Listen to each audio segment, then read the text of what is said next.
In 1994, Sega continued their winning streak over Nintendo, thanks to the company's breakout superstar, Sonic the Hedgehog. The year was a long plateau, bookended by 2 Sonic games that, when combined, made one of the largest video games ever seen, all while the 16-bit era was reaching its limit, thanks in part to Sega's drive, as well as Nintendo playing catch-up. It's the beginning of the end of the Golden Age, one of the greatest times, no, the greatest time to be a gamer. This is the story of Sonic and Knuckles.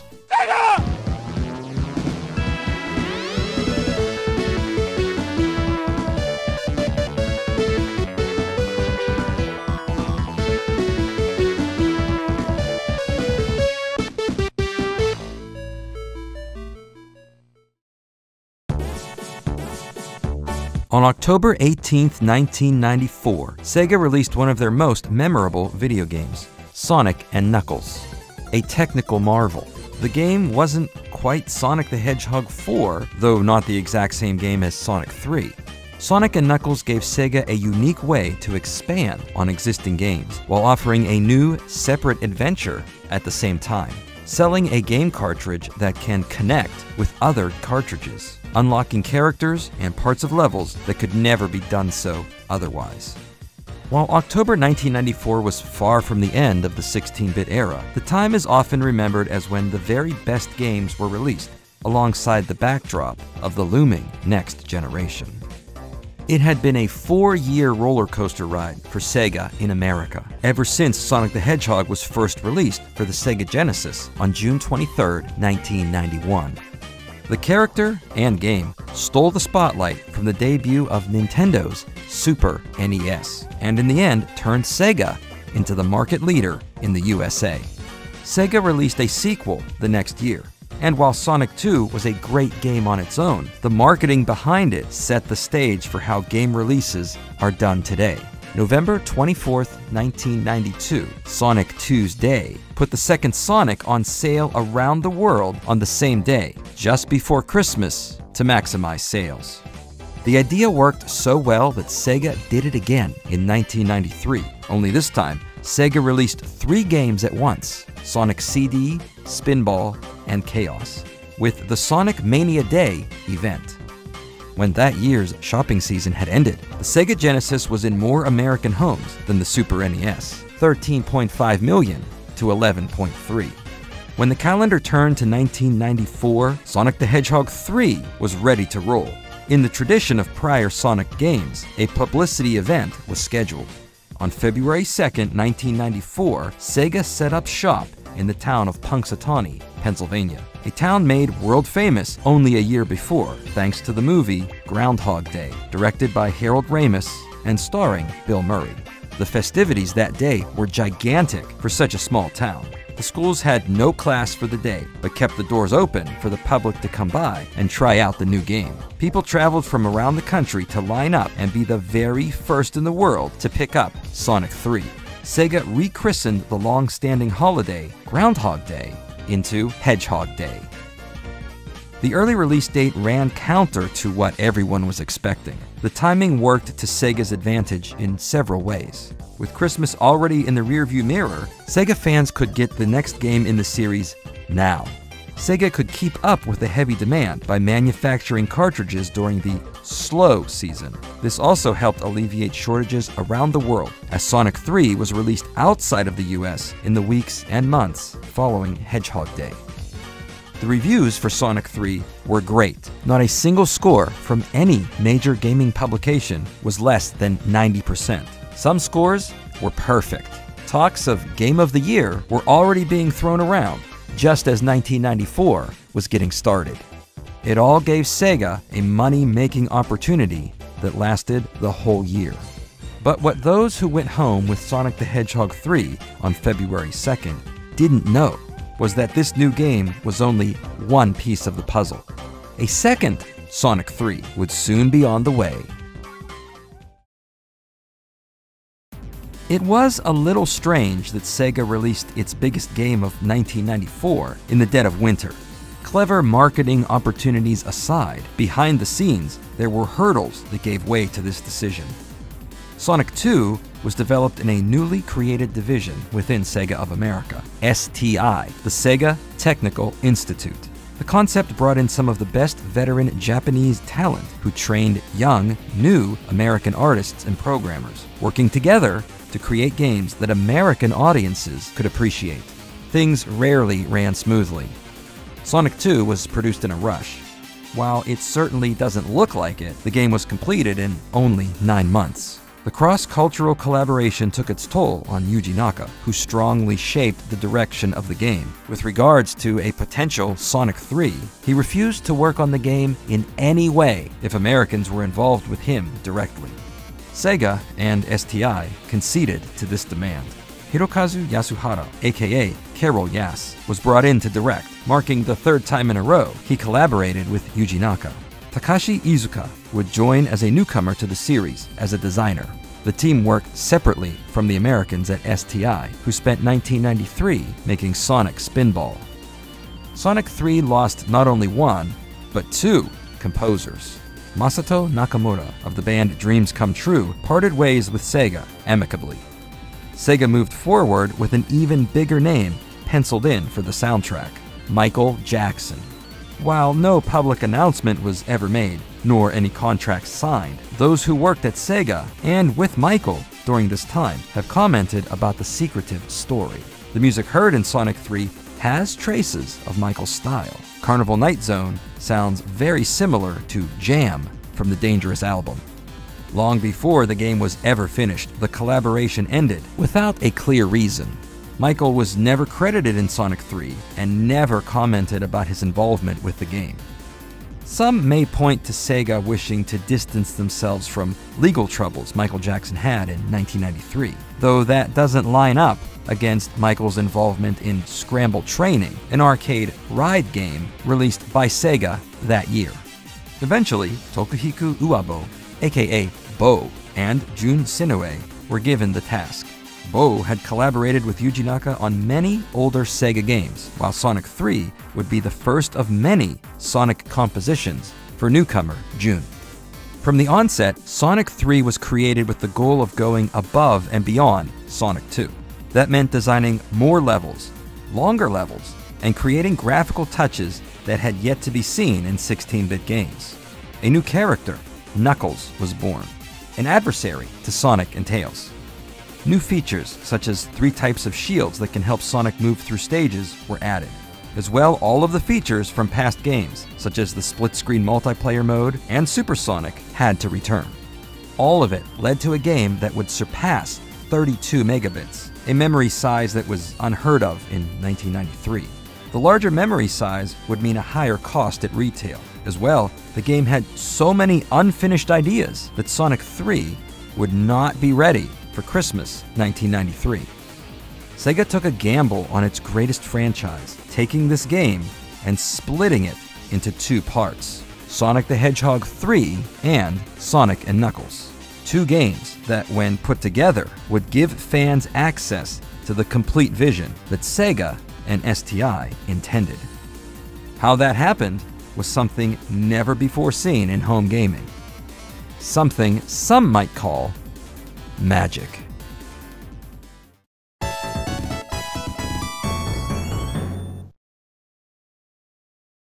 From the North Pole, 2 renegade elves leave on a mission to deliver an amazing new game that will change every Sonic game ever created for Genesis. Not now! We're never gonna make it! We'll make it! Sonic and Knuckles, arriving October 18th. Maybe.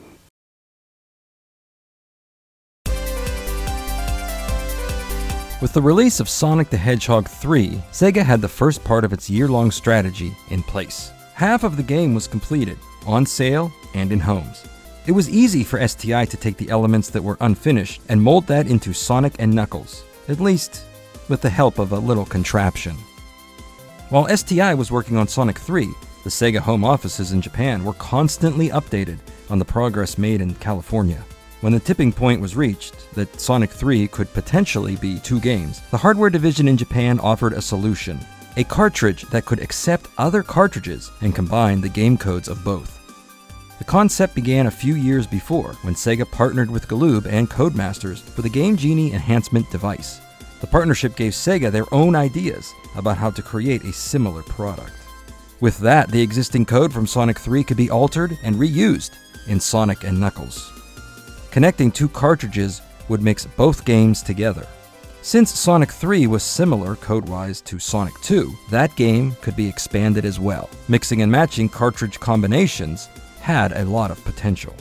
Separating Sonic & Knuckles into its own game all begins with the story, taking place concurrently with and continuing after Sonic 3.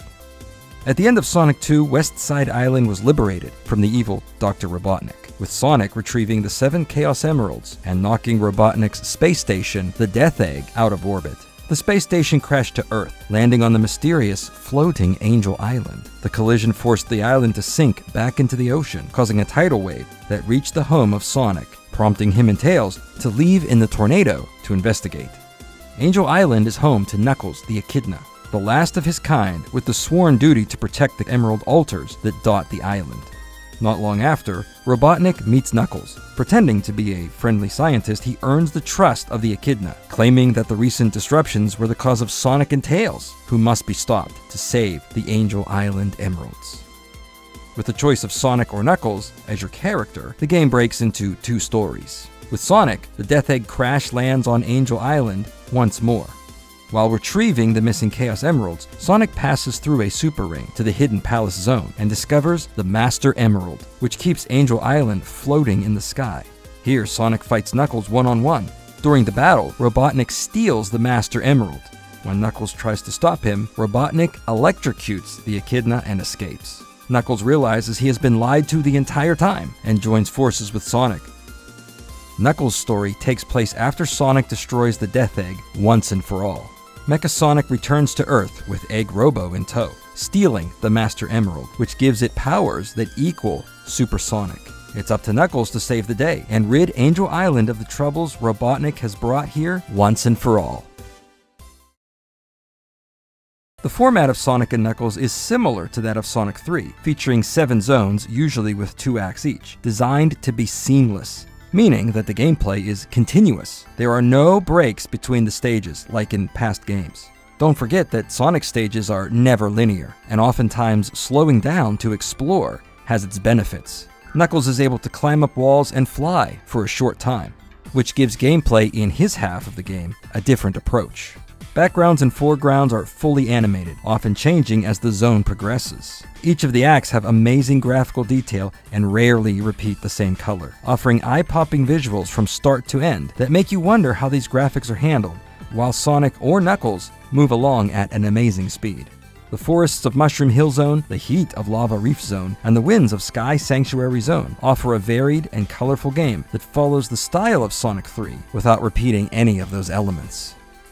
The Chaos Emeralds are retrievable in special stages, like always. In Sonic & Knuckles, these are accessible through giant rings that appear in several places, without any requirements. Sonic or Knuckles navigates a rotating 3D globe with red and blue spheres scattered about. Sonic or Knuckles must collect all of the blue spheres as the speed increases, but touch a red one and you're out.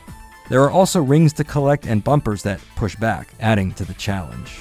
Bonus stages are accessible through star posts. Passing through while holding 20 to 34 rings unlocks the slot machine, almost like a combination of Casino Night Zone and the original Sonic 1 bonus stage. The rotating bumpers push Sonic or Knuckles around, while landing in the center offers up a chance at extra rings. But be careful, because you can lose all of your rings as well. Holding 35 or more rings will unlock the glowing spheres. Giant pulsing balls of energy push Sonic or Knuckles around the stage. Here you can collect different colored gumballs that grant 1-ups, shields, or rings. While Sonic & Knuckles has a lot packed into the game, there were several things from Sonic 3 that were left out. There is no option to play as Tails in the game. You can only choose Sonic or Knuckles, that's it. The split-screen 2-player mode is also absent. And the most glaring omission, Sonic & Knuckles has no save feature. You have to finish the game in one session. The reasoning behind these choices is that when combined together with Sonic 3, the game can access all of these things. Leaving them out saves space on the Sonic & Knuckles cartridge. With Sonic 3 coming out first, one can assume that fans at home already had the game. And if not, it serves as a selling point to encourage customers to go get it. All of these decisions, for better or worse, were made under tight and stressful deadlines at STI. To reach the end goal, Yuji Naka and his rule that Americans stay out was overruled. Sonic & Knuckles was not a full collaborative effort, but programmers, designers, and playtesters from the western side of STI were finally involved in a mainline Sonic. One more addition to the team was made. Hollywood composer Howard Drawson signed on to contribute extra music tracks. All of it was overseen by Roger Hector, who called the shots at STI. Weighing in at 18 megabits, a rather unusual number when the standard was 16, Sonic & Knuckles, on its own, was a fine continuation to the legacy Sonic had built. When combined with Sonic 3, it became the largest 16-bit video game that Sega had ever made.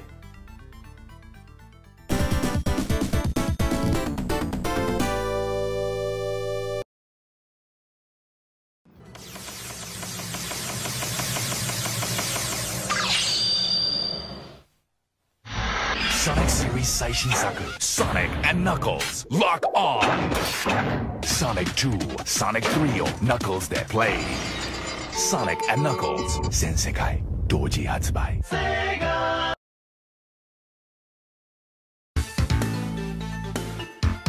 In the summer of 1994, STI handed the game code off to the Sega home offices for mass production. From here, Tom Kalinske and his marketing team stepped up to make sure the public was aware of this new Sonic game and understood how it works.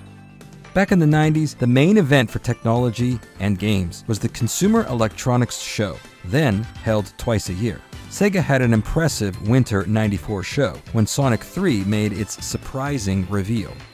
Many wondered what Sega could have left in the tank for the summer show.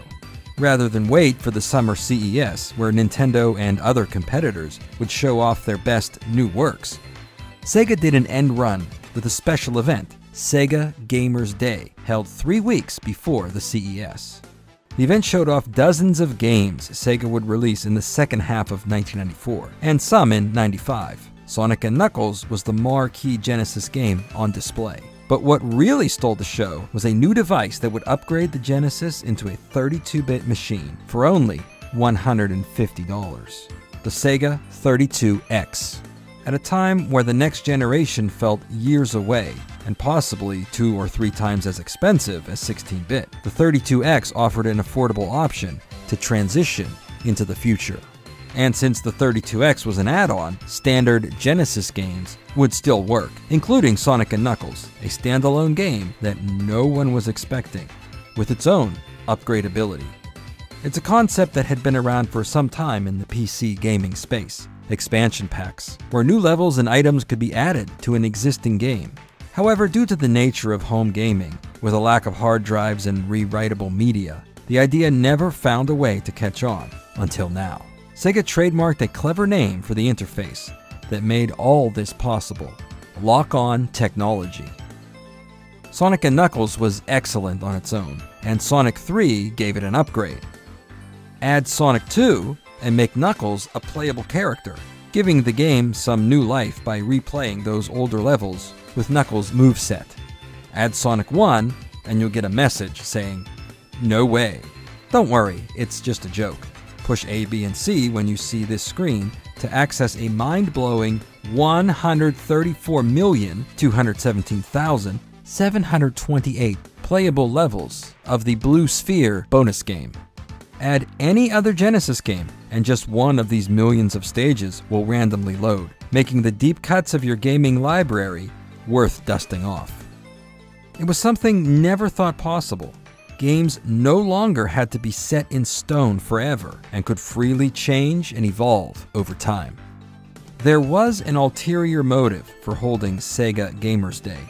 It allowed the gaming media to report on these events in gaming magazines one issue before CES coverage, stealing the thunder, potentially, of whatever Nintendo or anyone else would announce. All of the excitement could be captured by Sega before CES ever happened, and with a second showing weeks later to further push the competition out of the headlines.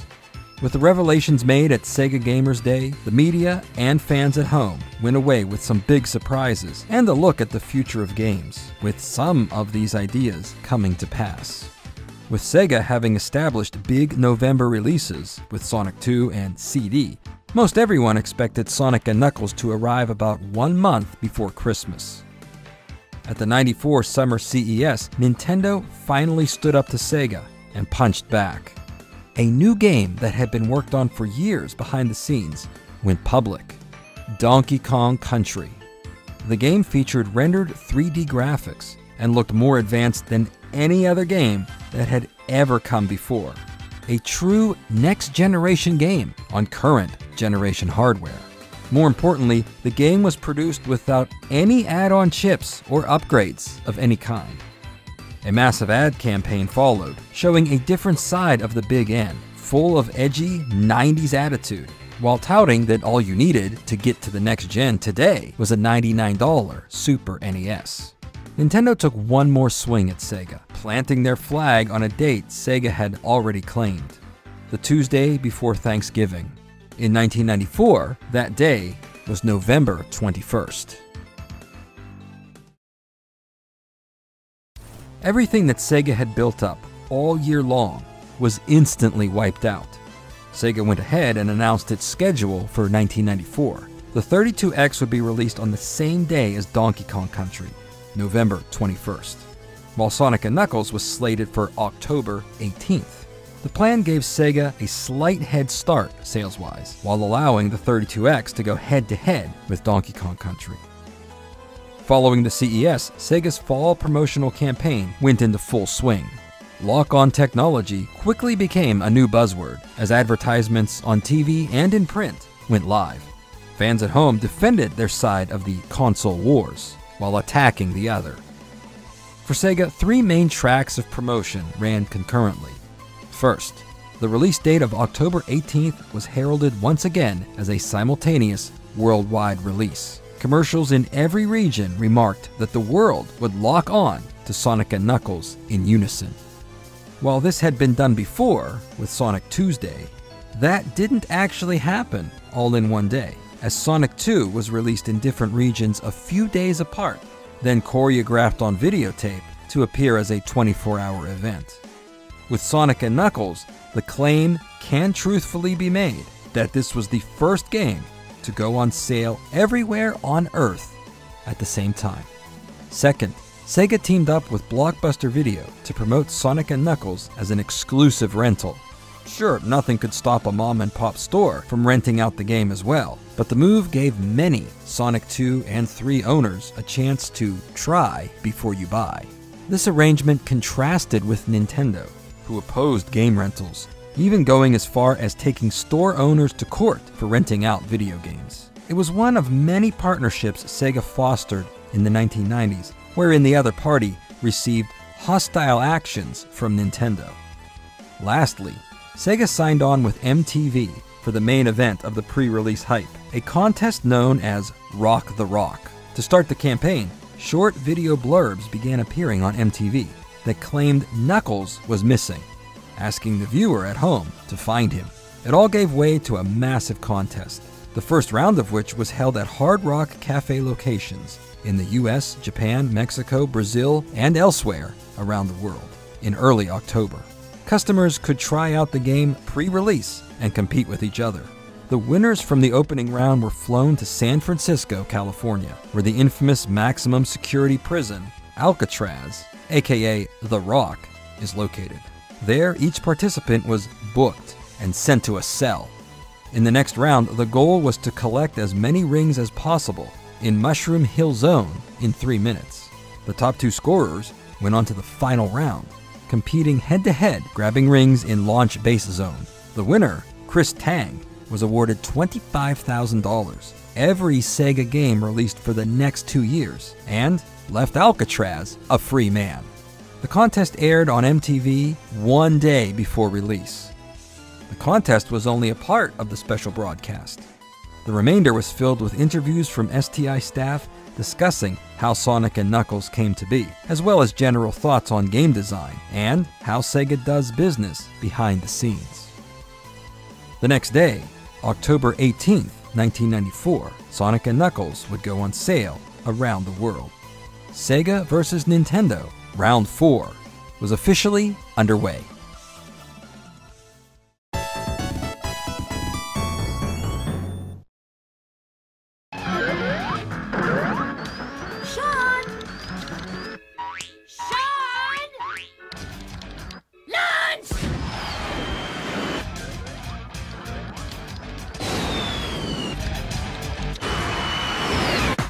Food. Sonic the Hedgehog pasta from Franco-American.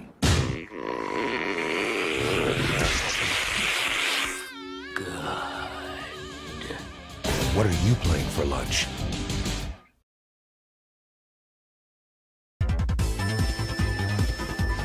When Sonic & Knuckles hit the store shelves on October 18, 1994, thousands of copies quickly went off to happy homes. You would have been hard-pressed to find an extra copy still hanging around by the end of the day.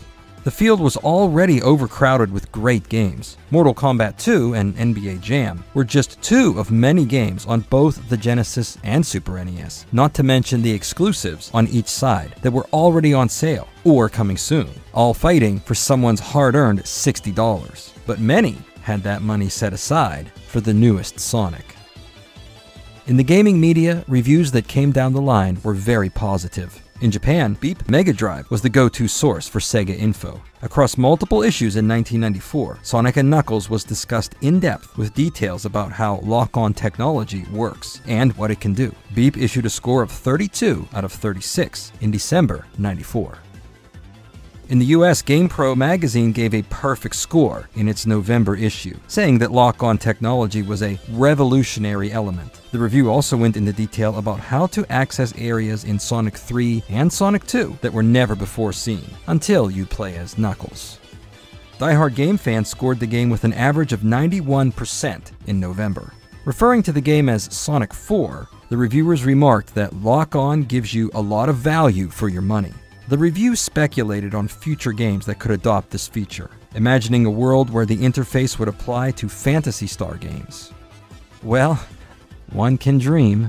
In the UK, CVG magazine issued a score of 91 in November 1994. The review admits that coming so quickly after Sonic 3, a scrappy game was expected. But it wasn't. The review praises the imaginative hazards sprinkled throughout each level, and called Sonic an affable character. In Brazil, Ação Games magazine gave a perfect score in October. The article explains much of the gameplay mechanics and gives a few tricks and tips, like other publications, while commenting that the lock-on format is innovative and the game is an excellent addition to the series. There were dozens of reviews just like these all around the world, but the hype of the 16-bit wars meant that Sonic & Knuckles would live or die in its comparisons to Donkey Kong Country. Electronic Gaming Monthly was, without a doubt, the most respected American gaming publication in the 90s, with their review scores often used as a barometer for public opinion. In December, EGM gave Sonic & Knuckles a score of 37 out of 40, the same score given to Donkey Kong Country in November. Oddly enough, the games were reviewed in opposite order of which they were released. Both won Platinum Awards and Game of the Month, an interesting contemporary side-by-side comparison, where Sega versus Nintendo had no clear winner. The review crew said that Sonic & Knuckles looked like every other Sonic game out there, but encouraged readers to sit down, play for a while, and let the differences show themselves. And that Knuckles adds a new dimension, wrapping things up by declaring Sonic & Knuckles as the ultimate Sega game. Sonic & Knuckles continued to rack up sales in 1995 and beyond, eventually reaching 1.2 million units. Often the sales data is combined with Sonic 3, as they are two parts of the same game, for a worldwide total of over 4 million. This might be done to spin the numbers in the face of Donkey Kong Country, which became the best-selling game of 1994. To compare hardware sales mentioned in press releases at the time, the Sega Genesis sold 4 million units in 1994, raising total lifetime sales to 17.5 million. The Super NES sold 3.7 million units in 1994, with 15 million systems total in US homes. Despite modern-day opinions of the 32X, the device sold out everywhere in 1994, not to mention a few games to go with each one. With over 500,000 units sold, that number beats the sales of the 3DO, Jaguar, and CDI combined.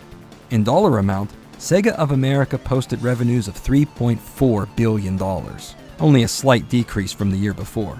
Nintendo never announced its American internals, but revised its worldwide financial forecast downward for 1994 and 95, citing a strong yen and tough competition in the industry.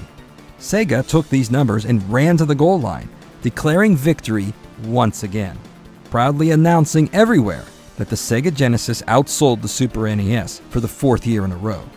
The Genesis had a 57% market share, and Sega was the most profitable American video game company. Going into 1995, Sega continued to ride the success of the Genesis and all of its Sonic games, keeping sales high as Sega readied itself for the coming transition to 32-bit. Sonic 3 and Sonic & Knuckles became pack-in games in different regions at different times during the final years of the Genesis and Mega Drive. The price was often less than $99 in those later years, offering a great value.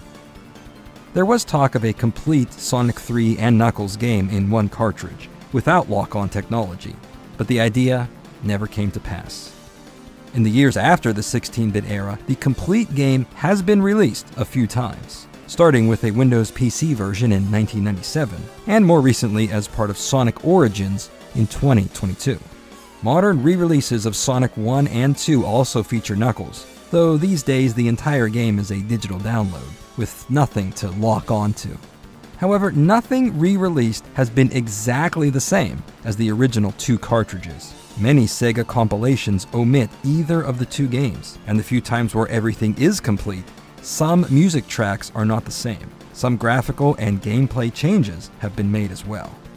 For many, what the original separate games were has been blurred, confused, or forgotten. Truly, the only way to play Sonic 3 and Knuckles the way it was originally designed is to get the original Genesis cartridges. But no matter how you play it, Sonic & Knuckles stands as one of the best 16-bit experiences ever made, worth keeping and playing forever.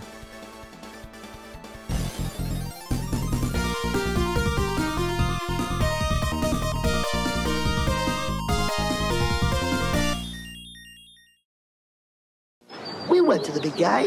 We laid the whole thing out for him. We told him we had this great idea for a new game called Sonic & Knuckles. It's Knuckles in his own game. Plus, it has new technology. Lock-on technology. So you can play Knuckles in Sonic 2 and 3. It's revolutionary. He just laughed at us.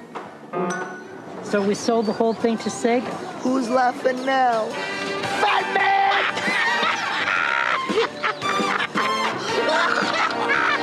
Sega.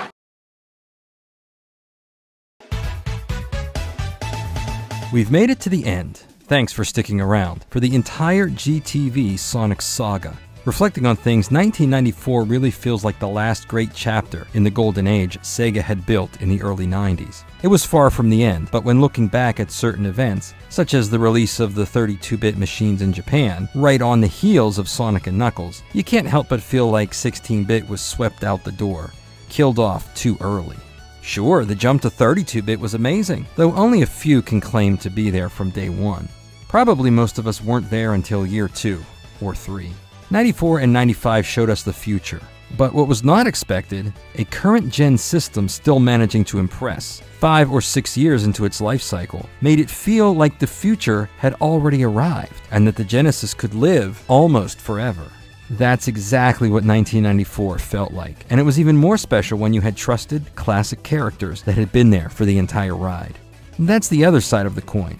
Sega managed to not only overtake Nintendo, but continued that initial wave that started in 1991. 4 Sonic games in 4 years, not to mention CD, the Game Gear games, and side games like Spinball. Add in all the other Genesis games and the spot-on marketing that was always on TV, everywhere you looked, It was all an impressive effort, unprecedented, and most importantly, successful.